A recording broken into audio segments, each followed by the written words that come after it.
தேவையெல்லாம் தேடி வந்து சேர்த்தா.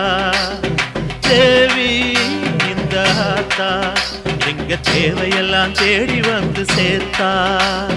தாய்மையிலே பார்த்தா நோய்களிலே காத்தா பூவெடுத்து போட்டா பொன்னளப்பா ஆத்தா பொன்னளப்பா ஆத்தா பொன்னளப்பா ஆத்தா.